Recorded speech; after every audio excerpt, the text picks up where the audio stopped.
आज हमास ने इजराइल के खिलाफ बहुत सख्त और बड़ी चेतावनी जारी की है, जिसके बाद इजरायली पीएम नेतन्याहू बुरी तरह बौखला गया है। दरअसल हमास ने कसम खाई है कि अब इजराइल पर किसी भी हाल में रहम नहीं किया जाएगा। जिस तरह ईरान ने इजराइल को मुसलसल दहलाया है, अब उसी तरह हमास भी इजरायली फौज को रूटीन के मुताबिक हलाक करेगा। हमास के तर्जुमान अबू अबैदा ने कहा कि इजरायली हुकूमत इजरायली फौजियों के तब तक जनाजे उठाएगी जब तक गजा में उनका जुल्म खत्म नहीं हो जाता।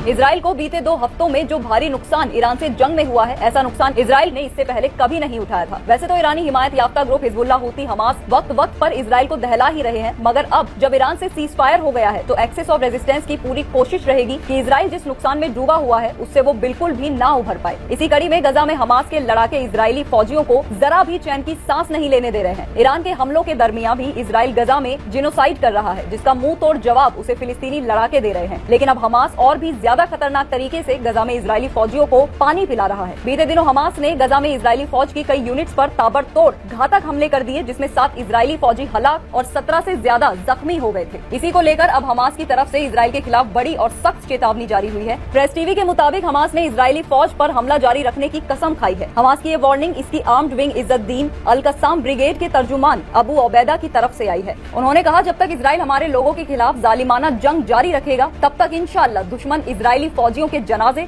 और लाशें उठाना इजराइल के लिए एक रूटीन बना रहेगा। गजा में इजरायली फौजियों की हलाकतों को लेकर अबू अबैदा ने इस ऑपरेशन को बहादुरी और हिम्मत का बेहतरीन कदम कहा। उन्होंने कहा, हमारे लड़ाके बहादुरी और हिम्मत की गैर मामूली मिसाल पेश कर रहे हैं। गजा में इजरायली फौज पर नए हमले इतिहास की जिंदा तस्वीरें हैं, जो साबित करती हैं कि हमारे लोगों की आजादी के फौजी जदीद दौर से सबके साहसी और बलिदानी हैं। हालिया मौत की तादाद मार्च के बाद से गजा पट्टी में इजरायली फौज के लिए एक दिन में हुए सबसे बड़ा नुकसान है। हमास के तर्जुमान ने इजराइल को साफ तौर पर ये बता दिया है कि इजरायली फौजी ज्यादा से ज्यादा तादाद में हलाक होंगे, उन पर रहम नहीं किया जाएगा। गजा पर जंग मुसल्लत करके इजराइल ने जो गलती की है उसका उसे भारी खामियाजा भुगतना पड़ेगा। बता दें कि कई रिपोर्ट्स में यहाँ तक कि इजराइल एक्सपर्ट्स तक ये दावा कर रहे हैं कि गजा में इजरायली फौज को भारी नुकसान उठाना पड़ रहा है। फिलिस्तीनी लड़ाके इजराइल पर कहर बनकर टूट रहे हैं और इजरायली फौज को नाको चने चबवा रहे हैं। इजरायली फौज ने कबूल किया है कि अक्टूबर 2023 में जेनोसाइड की शुरुआत के बाद से उसके लगभग 879 फौजियों से ज्यादा की मौत हो चुकी है।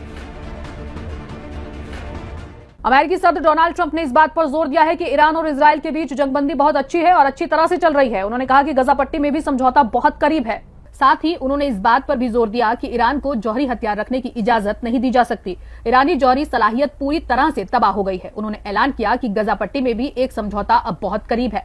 व्हाइट हाउस के चीफ ने ईरान पर हमले को गजा समझौते से जोड़ते हुए कहा कि इस हमले से कैदियों की रिहाई में मदद मिलेगी और इसमें पेशरफ्त हो रही है। नाटो के बारे में बोलते हुए उन्होंने कहा कि इत्तेहाद अपने दिफाई खर्च में 5% का इजाफा करेगा और कहा कि नाटो बहुत मजबूत होगा। अमेरिकी सदर डोनाल्ड ट्रंप और उनकी टीम ने उन सभी रिपोर्टों को खारिज कर दिया है। हाल ही में अमेरिकी बमबारी ने ईरान की 3 न्यूक्लियर ठिकानों को पूरी तरह से तबाह नहीं किया है, लेकिन एक जानकार सूत्र ने तस्दीक दी है कि ईरान के एनरिचमेंट यूरेनियम जखीरे को तबाह नहीं किया गया है। खुफिया मामलों पर चर्चा करने के लिए नाम ना बताने की शर्त पर बात करने वाले जराई ने कहा कि हमलों ने ईरान के जौहरी प्रोग्राम में सिर्फ 1 या 2 महीने की देरी हो सकती है, राइटर्स ने बताया। इसी तरह 3 जानकार जरायों ने खुलासा किया कि शुरुआती अमेरिकी खुफिया अंदाजा ये है कि हवाई हमलों ने तेहरान के जौहरी प्रोग्राम में सिर्फ कुछ महीनों की देरी की है। हाल ही के दिनों में बैनुल अक़वामी एटमी तवानाई एजेंसी यानी IAEA और इसके डायरेक्टर जनरल राफेल ग्रासी की ईरान के जरिए की जा रही लगातार तनकीद के बीच ईरानी पार्लियामेंट ने बुध को एजेंसी के साथ ताउन को मुअत्तल करने वाले कानून को मंजूरी दे दी।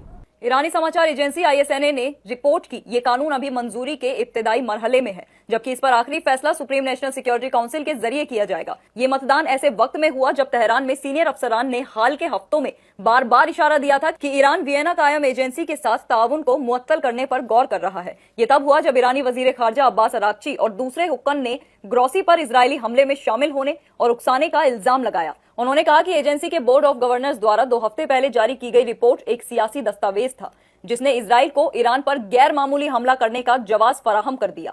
ईरान की एटॉमिक एनर्जी ऑर्गेनाइजेशन ने ऐलान किया कि वो अक़वाए मुत्तहिदा में ग्रोसी के खिलाफ शिकायत दर्ज कराएगा। ईरान और इजराइल के बीच 12 दिन तक चली जंग के बाद जंगबंदी का ऐलान कर दिया गया है, जिसके बाद से हजारों इजरायली शहरी मिस्र की सरहद पार कर चुके हैं, जिनमें से ज्यादातर जुनूबी सिनाई में है। ईरान और इजराइल के बीच 12 दिन तक चली जंग के बाद जंगबंदी का ऐलान कर दिया गया है। हालांकि इस पेशरफ्त ने मिस्र में फिक्र बढ़ा दी है। हजारों इजरायली शहरी मिस्र की सरहद पार कर चुके हैं, जिनमें से ज्यादातर जुनूबी सिनाई में हैं। ये शहरी कार, मोटरसाइकिल या पैदल ही शर्म अल शेख एयरपोर्ट पहुंचे हैं। मिस्र की सिक्योरिटी एजेंसियों को डर है कि इनके बीच मोसाद या शिन बेट के एजेंट छिपे हो सकते हैं। इससे जासूसी या गुप्त मिशन का खतरा बढ़ गया है। जुनूबी सिनाई एक सयाती मकाम है और यहाँ के होटलों में बड़ी तादाद में इजरायली सयाह आते हैं। हालांकि कोई भी हमला सयाती सनत को नुकसान पहुंचा सकता है और मिस्र और इजराइल के बीच ताल्लुकात को खराब कर सकता है। ये पेशरफ्त ऐसे वक्त में हुई है जब मिस्र ने गजा में इमदादी सामान ले जाने वाले मजदूरों को रोक दिया है, जिससे मिस्र के दोहरे मेयार पर सवाल उठ रहे हैं। 33 साल भारतीय अमेरिकी ज़हरान ममदानी न्यूयॉर्क के पहले मुस्लिम मेयर बनने की कगार पर हैं। ज़हरान ममदानी ने न्यूयॉर्क शहर के मेयर बनने की ओर पहला कदम बढ़ा दिया है। 33 साल भारतीय अमेरिकी ज़हरान ममदानी का ताल्लुक भारत के गुजरात से है। ममदानी ने मंगल रात मेयर पद के लिए डेमोक्रेटिक पार्टी के प्राइमरी इंतखाब में जीत का ऐलान किया। उसने हरीफ एंड्रयू कुओमो ने इस इंतखाब में हार मान ली। हालांकि इंतखाब का आखिरी फैसला रेड चॉइस वोटिंग या आरसीवी के जरिए किया जाएगा, लेकिन 33 साल डेमोक्रेटिक लीडर ममदानी इस दौड़ में सबसे आगे हैं। आरसीवी एक इंतखाब निजाम है जिसमें वोटर अपनी वोट पर अपनी पसंद की बुनियाद पर उम्मीदवारों की दर्जाबंदी करते हैं। ममदानी ने हामियों में कहा कि आज रात हमने तारीख रकम कर दी। मैं न्यूयॉर्क शहर के मेयर के ओहदे के लिए अपनी डेमोक्रेटिक पार्टी का उम्मीदवार बनूंगा। कुओमो ने हिमायतियों से कहा कि आज उनका मुकाबला मौजूदा मेयर एरिक एडम्स से होगा। अगर ममदानी जीतते हैं तो वो न्यूयॉर्क शहर के पहले मुस्लिम और भारतीय अमेरिकी मेयर बन जाएंगे। मौजूदा मेयर एरिक एडम्स ने डेमोक्रेटिक प्राइमरी में हिस्सा नहीं लिया और वे फिर से आजाद उम्मीदवार के तौर पर इंतखाब लड़ रहे हैं। New York city board of election के नतीजों के मुताबिक ममदानी को एंड्रयू कुओमो से ज्यादा वोट मिले। रेड चॉइस वोटिंग में गिने जाने वाले वोटों की तादाद और भी कम हो सकती है, जिससे ममदानी की बढ़त और पक्की हो जाएगी। आज रात उनकी रात है, वो जीत गए। मॉस्को के शोरेमेत्योव इंटरनेशनल एयरपोर्ट पर एक अफगान बच्चे पर पुष्ट तशद्दुद हमले के बाद एक बेलारूसी सैलानी को गिरफ्तार कर लिया गया है।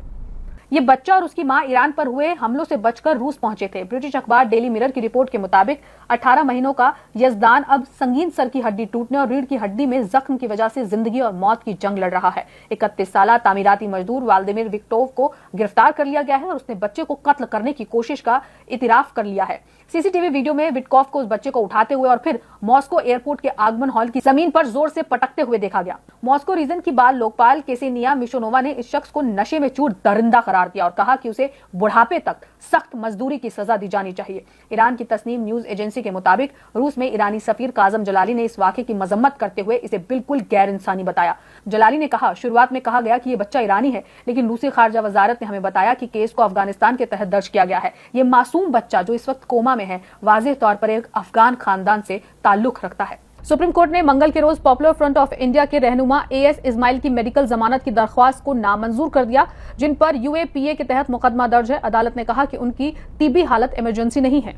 मेडिकल बोर्ड के मुताबिक इस्माइल को अक्टूबर 2024 में स्ट्रोक हुआ था और उन्हें कई अस्पतालों में दाखिल किया गया था। उन्हें शदीद फिजियोथेरेपी और ब्लड प्रेशर की निगरानी की जरूरत है। समाअत के दौरान अदालत की बेंच ने कहा कि इस्माइल की तिब्बी हालत इमरजेंसी नहीं है, जबकि उनके वकील का कहना था कि अब उन्हें जेल में फिजियोथेरेपी के लिए नहीं ले जाया जा रहा है। मुकदमे की नजाकत को देखते हुए जस्टिस केवी विश्वनाथन और जस्टिस नोंगमी कापम कोटेश्वर सिंह की बेंच ने यह जांचने के लिए नोटिस जारी किया कि क्या तिहाड़ जेल नंबर 3 में मौजूद फिजियोथेरेपी सहूलतें एएस इस्माइल को दी जा सकती हैं, जो इस वक्त तिहाड़ जेल नंबर 1 में कैद है। मरकजी हुकूमत ने पॉपुलर फ्रंट ऑफ इंडिया पर दहशतगर्दी की फंडिंग करने, ट्रेनिंग कैंप लगाने और मुनाहिशुदा तंजीमों में लोगों को भर्ती करने के लिए उन्हें शदीद राय का शिकार बनाने का इल्जाम लगाया है। गिरफ्तारियों के बाद पीएफआई और उससे वाबस्ता तंजीमों पर पाबंदी लगा दी गई है, जिसमें campus front of India, rehab India foundation, all India imam council, national confederation of human rights organisation, national women's front, junior front और एम्पावर इंडिया फाउंडेशन शामिल है। रुद्रपुर के एमएलए शिव अरोड़ा ने इस इमारत को गैर कानूनी मस्जिद करार दिया था। इंतजामिया के मुताबिक ये तामीर सरकारी जमीन पर हो रही थी और पहले ही सील की जा चुकी थी। उत्तराखंड के रुद्रपुर शहर में डिस्ट्रिक्ट डेवलपमेंट अथॉरिटी ने पहाड़गंज इलाके में एक मस्जिद को गिरा दिया, जिसे गैर कानूनी बताया गया। इंतजामिया का कहना है कि ये मस्जिद सरकारी जमीन पर बगैर इजाजत के बनाई गई थी और इसे पहले ही सील कर दिया गया था। इस कार्रवाई के बाद इलाके में कशीदगी का माहौल है। इंतजामिया की टीम के साथ बड़ी तादाद में पुलिस भी मौजूद थी। इस दौरान कुछ ख्वातीन ने एहतजाज करने की कोशिश की, लेकिन इंतजामिया की सख्ती और तैयारी के सामने कोई असर नहीं हुआ। गली तंग होने की वजह से प्राधिकरण की टीम को हथौड़े और हैमर से तामीर गिरानी पड़ी। बुलडोजर का इस्तेमाल मुमकिन नहीं था। इस तामीर को रुद्रपुर के एमएलए शिव अरोड़ा ने गैर कानूनी मस्जिद बताया था। इंतजामिया के मुताबिक ये सरकारी जमीन पर हो रही तामीर थी और बगैर इजाजत के जारी थी। तामीर जारी रहने की खबर मिलने पर जिला तरक्की इदारे ने कार्रवाई का मंसूबा बनाया, जिसे सोमवार को अमली जामा पहनाया गया। एसडीएम मनीष बिष्ट ने कहा कि ये तामीर मुकम्मल तौर पर गैर कानूनी थी और सरकारी जमीन पर कब्जे के लिए की जा रही थी। उन्होंने कहा कि इंतजामिया किसी भी गैर कानूनी तामीर को बर्दाश्त नहीं करेगा, चाहे वो किसी भी तबके से ताल्लुकात रखता हो। बेंगलुरु के संपेगिल इलाके में एक मुसलमान नौजवान पर मुबैना तौर पर हमला किया गया और उसे जय श्री राम बोलने पर मजबूर किया गया। नौजवान अपने दोस्त के साथ एक ग्राहक से पेमेंट लेने गया था, जब कुछ नामालूम लोगों ने उन्हें रोका, गालियां दी, मारा पीटा। पुलिस ने मामला दर्ज कर तहकीकात शुरू कर दी है। अब तक हालांकि कोई भी गिरफ्तारी नहीं हुई है। बेंगलुरु के संपेगिल इलाके में एक हैरान कर देने वाला वाकया सामने आया है। बताया जा रहा है कि एक मुस्लिम नौजवान पर हमला करके उससे जय श्री राम बोलने को मजबूर किया गया। ये वाकया 22 जून को शाम 4:30 से 5:30 के दरमियान पेश आया। मालूम हुआ कि मुतासिर नौजवान पेशे से मैकेनिक है और वो अपने दोस्त वसीम के साथ एक ग्राहक से पैसे लेने के लिए निकला था। जब वो चौकनहल्ली के पास दरख्तों के झुंड के करीब पहुंचा तो वहां 5 से 6 नामालूम अफराद आए और जमीर और वसीम को गालियां देने लगे और फिर मारपीट शुरू कर दी। एफआईआर के मुताबिक जमीर किसी तरह वहां से भाग निकला, लेकिन वसीम को डंडों से बुरी तरह से मारा गया। जब वसीम दर्द से चिल्लाया और अल्लाह कहा तो हमलावरों ने धमकी दी और कहा जय श्री राम बोलो। वाक्य के बाद मुतासिरीन ने स्थानीय थाने में रिपोर्ट दर्ज करवाई। पुलिस ने भारतीय न्याय संहिता 2023 बीएनएस की धाराओं 126(2), 115(2), 118(1), 299, 352, 351(2) और 35 के तहत मामला दर्ज किया है। पुलिस का कहना है कि मामले की तहकीकात जारी है, लेकिन अब तक कोई गिरफ्तारी नहीं हुई है। बताया यह भी जा रहा है कि गवाहों और मुतासिर के बयानों में कुछ फर्क पाया गया है। फिलहाल मुलजमीन की शिनाख्त और पूछताछ का अमल जारी है। जस्टिस मौसमी भट्टाचार्य और जस्टिस बीआर मधुसूदन राव की डिवीजन बेंच ने फैसला सुनाया कि बीवी खुला के जरिए एक तरफा निकाह को खत्म कर सकती है और ना ही मुफ्ती ना ही दारुल कज़ा से खुलानामा लेने की कोई जरूरत है, क्योंकि इनकी भूमिका सिर्फ मशवरती होती है। तेलंगाना हाईकोर्ट ने मुस्लिम औरतों के हक में एक अहम फैसला दिया है। हाईकोर्ट ने कहा कि अगर किसी मुस्लिम औरत को अपने शौहर से तलाक लेना है तो उसे शौहर की मंजूरी या रजामंदी की जरूरत नहीं है। औरत का खुला का हक मुकम्मल और आजादाना है। जस्टिस मौसमी भट्टाचार्य और जस्टिस बीआर मधुसूदन राव की डिवीजन बेंच ने यह फैसला सुनाते हुए कहा कि बीवी खुला के जरिए एक तरफा तौर पर शादी खत्म कर सकती है और मुफ्ती या दारुल कज़ा से खुलानामा लेने की कोई भी जरूरत नहीं, क्योंकि इनकी हैसियत सिर्फ एक राय देने वाले इदारे की होती है। हाईकोर्ट ने कहा कि अदालत का काम सिर्फ शादी के खत्म होने पर कानूनी मोहर लगाना होता है, जो दोनों पक्षों के लिए लाजमी बन जाता है। Family court